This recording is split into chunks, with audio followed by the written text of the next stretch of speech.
Welcome to Chaotic Knight Network for this week. We're on episode 8, I think. Yep. Our production team is on vacation, so we're putting this together ourselves. So if our sound is off or our video looks a little off, that is what happens when you leave the creative team in charge of production. It doesn't work very well, so we don't want to. We just want to be upfront and honest about that. We might have some technical difficulties. Just bear with us. But and it also means we have no one monitoring chat right now. So if you do ask us questions, I'm sorry we won't be able to get back to you until after the show. I think Good Ash is on, so he can. Oh, cool. He can check it out for him and moderate the channel. So go for it, Good Ash. All right. This week, not a lot of salt to bring. I don't think there's a ton out. We should see Apocalypse hit by Friday. Let's start with that. Saturday. Games Workshop is always Saturday. Always Saturday, yeah. So yeah, we have Apocalypse coming. We got 10 new box sets. I say new box sets, but they're reboxing of existing models. But they're great deals. Like the one that I think is actually not one of the best deals is the Imperial Knight one. And it comes with like the new larger, it's not the Castellan, I don't think. I think it's the other variant, like the Valiant. But it comes with a Knight, which is by itself like a $170 box set. So you're getting your money there. And then it comes with two armigers. Wow, it comes with one of the big Knights? Yeah, and then it comes with two armigers. Oh my goodness. That's a $75 box set. So you're getting $75 for free, basically, a product. And so I think those are really good deals. Like the Eldar one is like 3 boxes of Wraithguard and 2 Wraithlords and a Spirit Seer in one box. And like, don't need that box. I have all that stuff. But I'm just saying though, like, I know it's a great deal though. You know, you're talking like 3 boxes of Wraithguard. They're $50 American each. So there's $150 right there. I think it's almost like $90 for the 2 Wraith Lords as well. On top of that, so you're looking at $240 already for the box. You're saving $70 plus the character that isn't released other than in the one box set, the Wake the Dead box set. So put a $25 price tag on that character, and it's still better than better value than even the Night box. Anyway, those are all dropping, which is really cool. But Apocalypse is the big thing, right? Like, I mean, other than we get a rebox of the old Baneblade kit and all the variants you can build out of that, which is great to see that back on the shelves. I'm a big fan of the big models. I love Apocalypse. Once again, not having the physical copy of the game to look at, I can't say a whole lot about it yet until I get a chance to play it. We need to call Games Workshop. But I am excited to play it. I can't wait till it drops. I am. Hey, listen. I'm excited to play the game. I actually really am.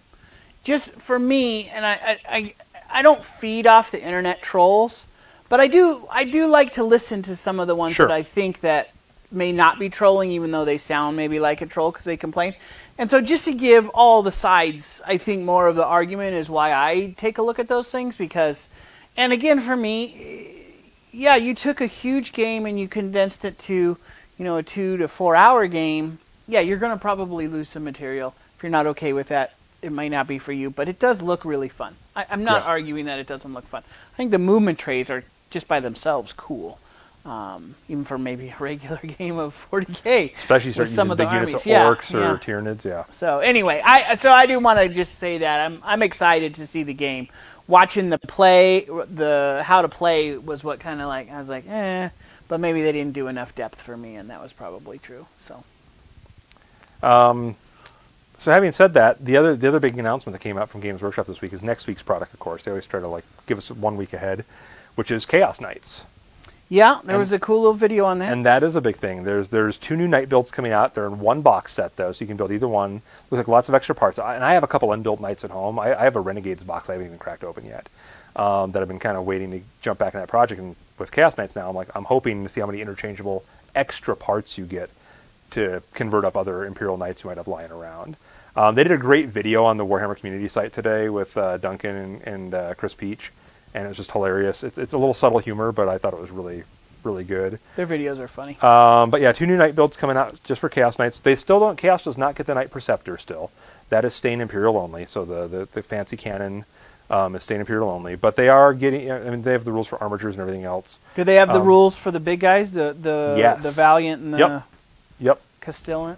Yep. They get them, huh? They do. So, and they have their own households now. You can do them as Dark Mechanicus or as a corrupted household or a traitor household. So they got a lot of fun special rules coming out for them as well. I love Knights personally. I already have like 11 painted. So 8 of them are loyalists between Admech and an Imperial household, and then 3 of them are Chaos already. So now I got to get my Chaos ones caught up. I got to get them going. I might even have to do a new scheme. All of mine so far are kind of like a Nurgle color scheme to go with my Death Guard that I was planning, and I have a Warhound Titan too, but maybe I'll keep it. I like that scheme too, and I'm a big fan of Nurgle, as I've said before. Yeah. But anyway, Chaos Knights are coming next week. And the other thing that's coming out next week is there's an expansion for Blackstone Fortress. There's some new decks of cards to add to the game as well. There's new models coming, including a Trader Commissar and a Trader Ogren, who are in the new expansion set. So for anybody who's a big Blackstone Fortress fan... Did they release a price on that? They haven't yet, no. Okay. They probably did. They probably do somewhere, yeah. We just don't recall it. Yeah. Let's be exciting, Blackstone Fortress. We had a lot of fun with that. Yeah, we had a group that played through Yeah. the whole campaign till the very end. We got to the very last mission, and then one guy's work schedule changed, and we never got to finish it. Yeah, we never did. We should do that sometime. We It'd be should kinda do that. fun. We should, if we had a show where we did like dungeon crawl style games. No, but we're in the middle of Gloomhaven. Yeah, I know. Oh, but okay. I'm saying at some point. We'll get to it. We may have to some put that point. on Sundays. At some point, we might have to just, Gloomhaven, when we get a dozen or so games, and we may do a pause and do a different game for a while. and Reset go back to another game. And go back to it. We're going to finish Gloomhaven. I'm not saying that's not going to happen. But sometimes it's good to take a break. Who knows? Maybe you're right. Maybe we'll do something on a different day. Yeah. Do you want to talk about Underworld's more? Power Unbound? That was last week. It was really good. Well, we got the cards, Yeah. though. It's really strong. If you don't have it, check it out. I've seen a lot of the cards. Power Unbound has got some really strong cards in it for multiple different factions. So It made Curse Breakers strong. Yeah. Oh, wait, they were already strong. Yeah, It made that's them true. stronger. It made a lot of guys really strong. There's some really great cards in there. If you haven't picked it up, that's something that I would highly recommend. Yeah. Not just because I like that game a lot, but that set of cards is definitely worth your time. So while we're talking about Blackstone Fortress, you want to do this now or you want to wait? Let's do it at the end. We're giving Okay. away a copy of Blackstone Fortress We are. To one today. of our subscribers. to one of the subscribers randomly. We'll do that at the end. Yeah. Okay. So we're going to move away from Games Workshop here a little bit then. And we are going... Let's talk about Magic really quick. Yeah, please. We've got a big one because it's M20 this week. Just so everybody knows, go check it out at your local game store. Hopefully they're running a tournament on a pre-release tournament on Friday for you. First time on Fridays. First time on Fridays this go around with M20. They've, I think, spoiled the entire set at this point. And some decent cards. Again, kind of the story of the Planeswalkers. You get multiple versions of certain Planeswalkers in the set. Sorin has multiple. Chandra has multiple. There's the blue Planeswalker. I'm not even gonna pretend to be able to pronounce her name, Mulangi or something like that.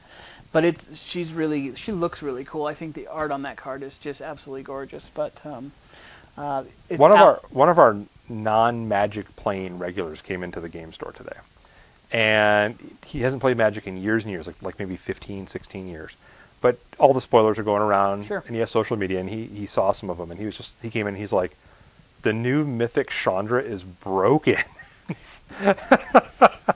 You heard it here, funny. probably not first, but you heard it here. I thought it It's was funny, broken. though, from a guy who doesn't play anymore, that he came in and...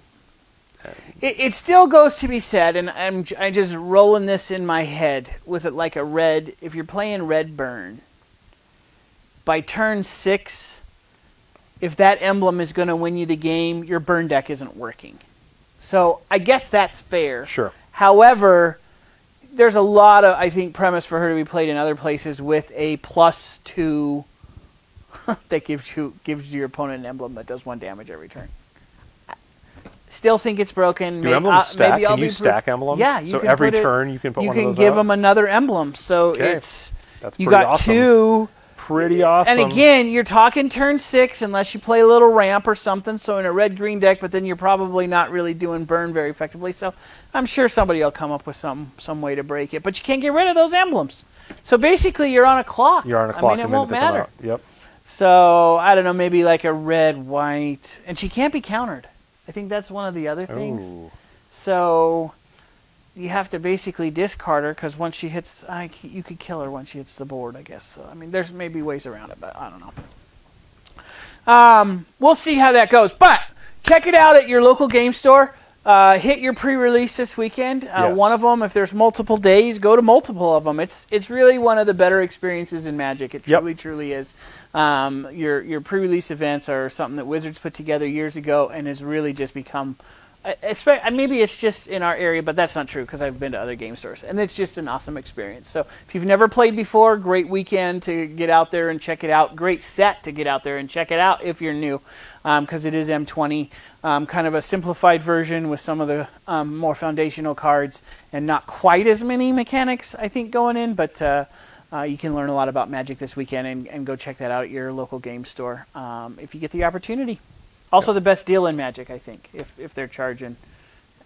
Well, I guess there's no more MSRP, but Right. if they charge what we charge, it's the best deal in Magic.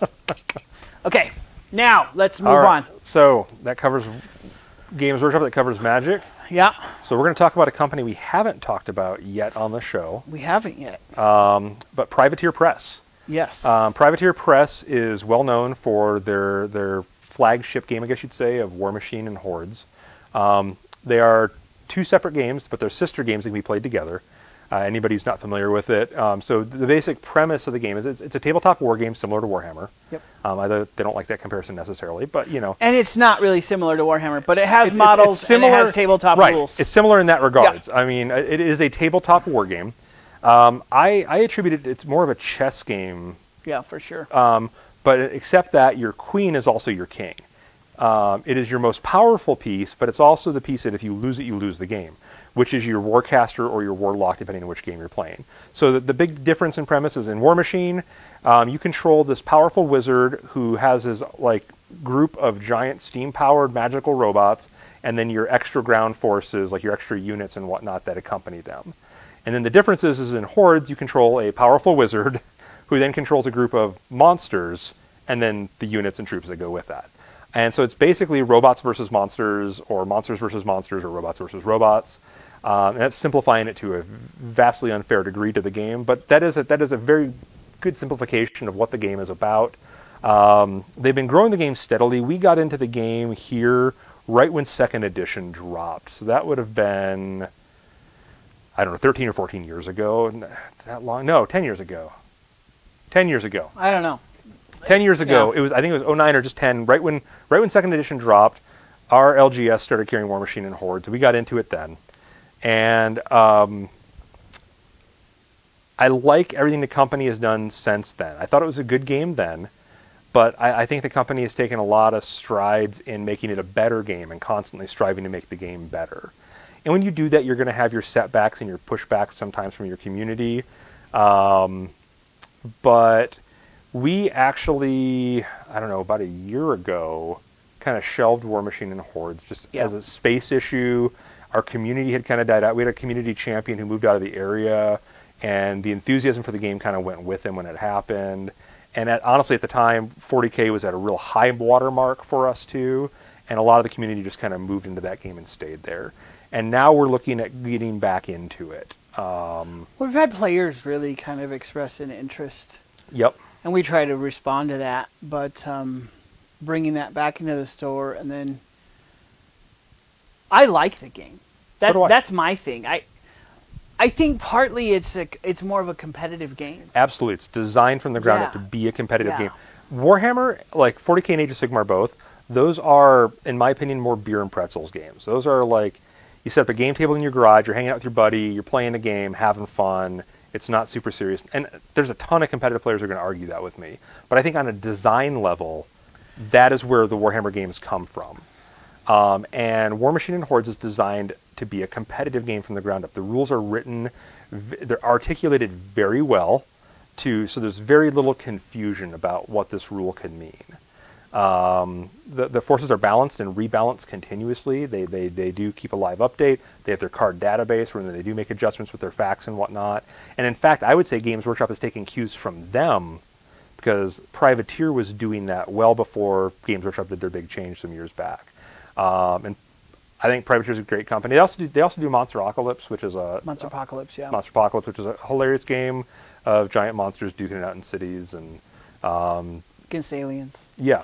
That one we haven't played yet. So, Haven't played that one, but we have a couple of diehards in the store that play it. But so haven't War seen Machine it Hordes played yet. we're getting back into though. I'm starting to paint up some studio armies that we're going to have here and do some battle reports in the near future. I'll be honest, I'm a painting snob, and I love plastic injection models. The texture to paint on them, how easy they are to put together and clean and all that. I mean, I started this hobby decades ago when everything was lead models still, and then I watched it transform into the pewter blends people use a lot for metals, and then saw the first line of plastics, which were crap, that came out. They were so good at the time, we thought. And then you see what's coming out now, and you're just like, wow, I can't even believe it's the same thing. And then like resins and stuff too. And I will take plastic injection models every day over any other material to paint. And so that was a stumbling block for me with War Machine and Hordes, because almost everything in their line is either metal, or they say it's plastic, but it feels more like a resin to me. Like resin is a plastic, but Plastic cement doesn't stick it together. exactly. So, okay. Polystyrene cement doesn't melt the There's pieces. the test. Yep. So that I count that as more of a resin. You got to use super glue for it. I hate super glue. I hate using super glue on models because it just sticks everywhere. I'm terrible with it. Anyway, Accelerator. that was always a stumbling block for me to work on the army, and then painting them. And this is in their favor, I guess. I'm an army painter. I want to paint armies quickly into a high standard, and like things like Space Marines and Demons, that's easy. Tyranids, they're organic. I mean, Space Marines, their armor's all basically one color. You don't have a billion straps and pouches, and fantasy models tend to have a lot more of that. And so anyway, I've stumbled trying to paint some of their models in the past. And then the thing that this is so funny. The thing that Can we say that way? Can we say it? Yeah, I think we can say it. I was Okay. wrong. Let me say that first. I was wrong. So last week I said you can't use contrast paints on privateer models. Mark the day, July 2nd. It's a different brand. The paint will just fall off. Well, I tried it. Didn't. The paint stuck. It stayed on the models. Looked dang good too. Can we switch over? Yeah. I'm gonna have to switch over. We got no crew. So I painted up a few models, trying out the contrast paints on some privateer models. And we should have some pictures popping up here that will show some of the results of it. And I have a fully painted Convergence army that I did a couple years ago. And it turned out really good. It's a fun army to play. It's a really hard army to play, the Convergence of Cyrus, if I'm saying that right. Yeah, but a lot of them are hard to play. It's super tactical. Right, but because they don't use focus the same way that other factions Yeah, I got do. you. Oh, I see what you're There's a saying. bounce Okay. around, and there's a very specific order you have to do things in. If you disrupt it, and I work at a game store. Trying to play a game while working at a game store can sometimes be an exercise in frustration. There's just so many distractions, and for an army that complex, I had a really hard time playing the army. So I'm hoping to do battle reports when we're in our studio, less distractions. I'll have a chance to. I think the game will be better for you. But anyway, I've always wanted to do a bunch of other armies. My wife, as I said before, got a Grimkin army for Christmas from me. She's also really into the Crix army, and I'm really excited to see. I have some Crix models up there, the Slayer Helljack and the Death Ripper, I believe, Bonejack. I'm going to try to point. Oh, never mind. My camera doesn't line up with the video, so I can't point anyway. Forget it. Anyway, and then I've always wanted to do a troll army too, and so I got the one troll bouncer as my test model. And I know the skin's a little brighter using the contrast paints and like the privateer colors, but man, it just looks great. Like I was happy No, they about look that. really good. It's one thing about the Privateer Press line and War Machine Hordes. The models are fun. I Yes. think they're The they're really aesthetic- well done. Yeah. Of the aesthetic, the material leaves a lot to be desired, but this They started moving into the plastic injection though. Some of the newer Jackson stuff, and they're great. And maybe that's true. And maybe the newer ones are going that way. So that would be a good move for them. Again, we haven't carried the game for almost a year now, I think. And so maybe the new box sets are going to be plastic injected. But the models themselves and the sculpts, they're really, really cool. They're characterful. Yeah, you said you talked about your wife playing Grimkin. I play Grimkin. It's an army based around nightmares. Mm-hmm. Just really, and some of the stuff is just whack. It's dark and twisted. It's twisted and dark. It's really cool.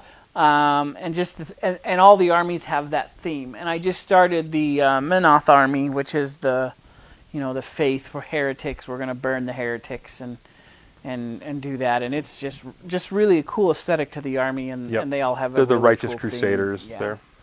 I have to have one in each game, one for War Machine and one for Hordes. And so. Yeah, I'm with you. You have all of them, so whatever. You can say that, but you have all the armies. But it's a lot. It's a great game. We're going to bring some battle since we've reports. carried it, there's 2 new armies that are come out. Well, there's the Crucible that came out, and then Infernals are on their way. So they release this month. Anyway, we do have Cole from our Immersion RPG is one of our kind of store champions for War Machine and Hordes too. He's an amazing player. And so he's helping me get back into it as well, and he's been keeping up on it. Yeah, we're going to have to learn the rules again. Yeah, or just refresh the rules. But expect to see some battle reports coming soon. We're going to try to start kicking out more battle reports. They're going to be going straight to YouTube. We will still be doing our Legacies of War on Saturday, but we will be filming additional content. It won't be streamed live, unless we get more demand for it to do Twitch streaming live. But we're going to have some battle reports come in for War Machine and Hordes. I think our plan right now is try weekly, and this is probably not going to happen until August because we got Gen Con coming up. We got a lot on our plate right now. But weekly, what we'd like to do ideally is put out one Age of Sigmar, one Warhammer 40K, and one War Machine or Hordes battle report every week. It's an ambitious schedule, but I think we can build up to it. So. It'll be fun, though. Yeah, we'll get should be a lot some of fun. real Get some games played. in. It'll be great. So. All right, so with that in mind, let's bring up the personal segment really quick here. What is your? Oh no, you didn't even tell me about that beforehand. You're going to hit me out of the blue. Go. What is your favorite War Machine or Hordes faction? Oh, Grimkin. That's an easy one. Never mind. Okay. I'm good. I haven't played a ton, so it's not. I guess that's not really fair. I've played Crix. I've played. Retribution of Skyra, and I play Legion of Everblight, and I played Grimkin. Grimkin's by far my favorite. I love, again, the aesthetic. I've played multiple of the Warlocks in Grimkin. I'm not sure I have a favorite. I think the Wanderer may be one of them. Model-wise, the Dreamer is probably my favorite. Oh, I love her. I have those painted. That's the other thing too. I have them painted. I like the Dreamer on the table, and I'm probably playing it wrong. She didn't do for me what the Wanderer did, and in the defense of the Child, which is another of the Warlocks, she was really strong on the table, and I really liked her. But the Dreamer is probably my favorite model. You also get all those extra funky, mushroomy mouse guys and the mushroom and the pumpkin. You get the stuffed animals that come with the Dreamer. Oh, and the big pumpkin and the big the stuffed warjack bear. That's right. The stuffed warjack and it's a trust me, he doesn't really, and they only stay on the board for one turn. They don't stay forever. But it's a really, again, the aesthetic of the army it brought me in and intrigued me. You got Skin and Moans, which is a big, huge mummy for one of the war beasts. And the Cage Rager, who has the dead guys in the cages that he's hauling on his shoulders.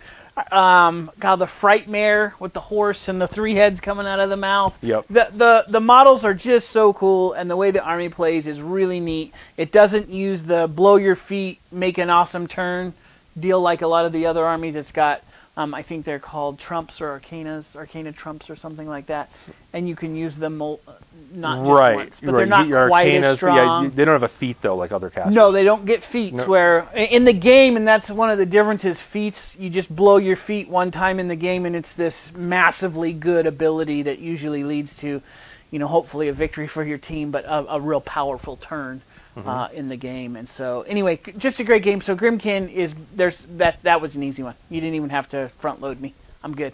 Grimkin, boom, done. Awesome. What's yours? That's a hard one for me. I know, because you play them all. I like so many of the factions. Thematically, I'm torn between Khador and Trollbloods. Those are my 2 favorite. I wouldn't have guessed that. The Russians or the Scottish trolls. They just both really appeal to me. I've tried to paint Khador twice now and ended up selling partly painted armies off to other people. I'm really looking forward. I got something different planned for the scheme this time. So I actually just picked up the starter set. I'm starting to put it together. I was going to try to get it built today and ran out of time. And And then I painted the troll bouncer who's on the pictures that we just put up. Yeah, he's up there. And I love painting that model. And I love the theme of the trolls. I love once again, the aesthetic, the appearance of them, the kind of troll Highlander, theme they got going to, and just they're so fun. And I played Troll Bloods in the past, previous edition, and every single game I played with them, I won almost all of them, but it just felt like an uphill battle every time. It was really interesting.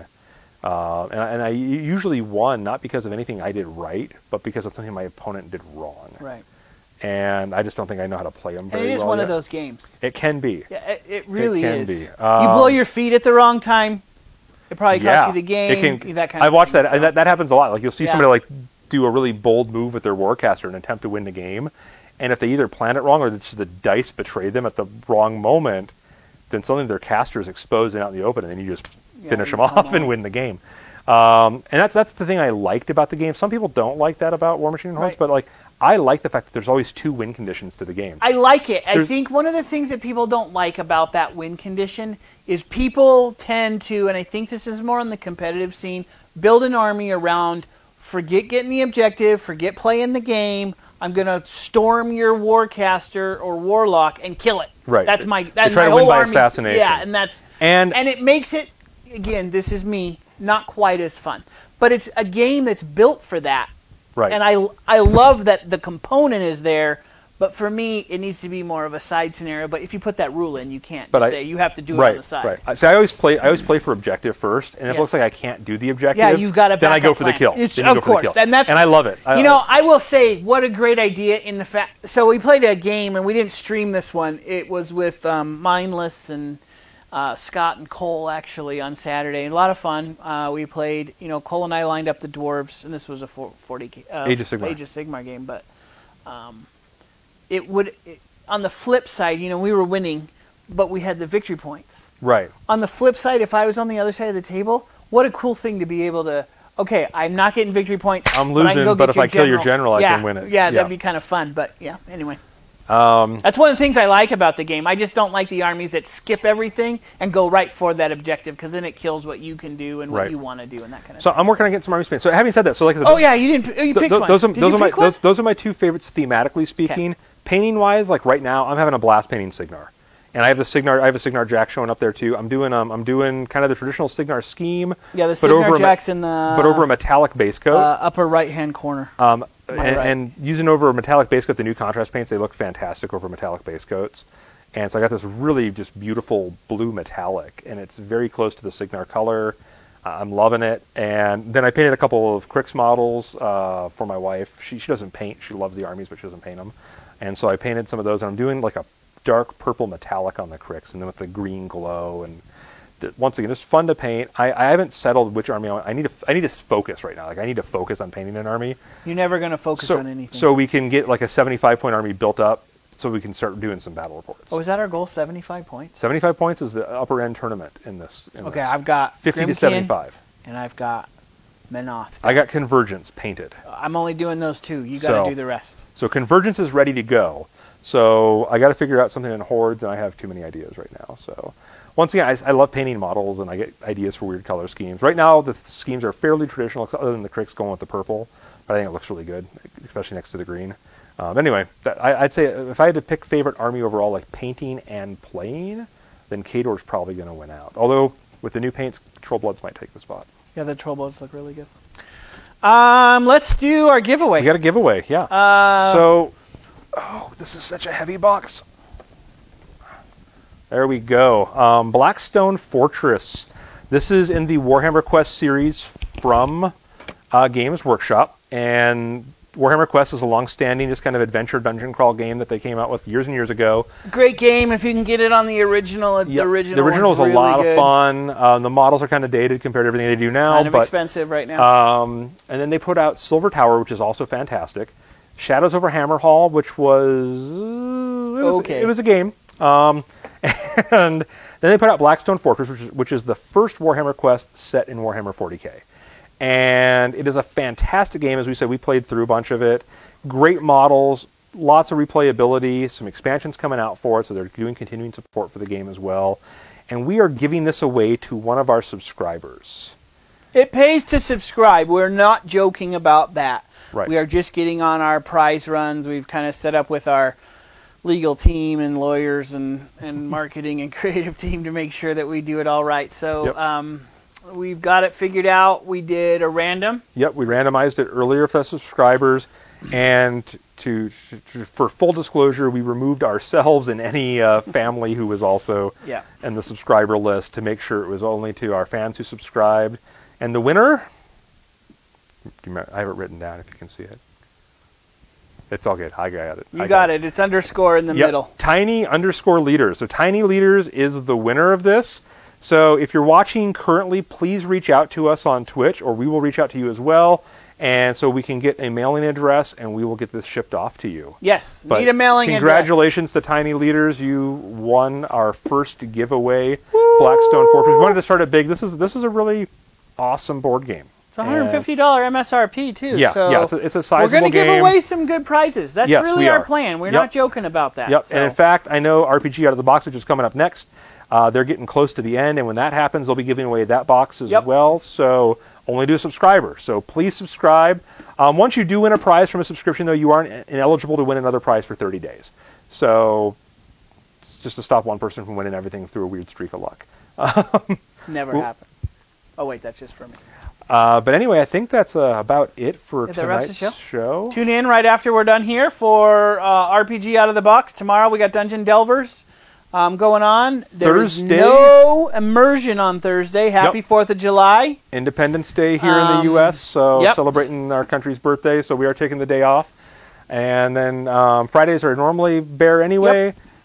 Saturday we do have Legacies of War. There's a slight change of venue. It was going to be Mindless playing me, but he couldn't make it happen. So we have another player coming in, bringing in some Imperial Guard. It sounds like. So Imperial Guard versus Necron Battle Report live streaming on Saturday. Okay. And then Sunday. Ready Player One. We'll be back with it. Ready Table One. Ready Table One. We're going to get sued now. Copyright infringement. We'll have that back. We're testing that. Water's out. We don't have a ton of viewers on Ready Table One. If you like Magic, tune in. Tune in, because if we don't see it, we may move it to strictly YouTube. It may be, maybe YouTube only if we're not getting the stream. Anyhow, once again, Tiny Leaders, please reach out to us. To everybody watching right now, if you haven't already, please follow us here on Twitch. Feel free to subscribe as well if you like this show and the content that we're producing. Subscriptions help us keep producing content like this. If you're on YouTube seeing this later, please subscribe to us there. Completely free to do that. And watch our shows, guys. That's the biggest thing. If you want to see shows survive, watch them. Watch them over and over again. Put us on repeat.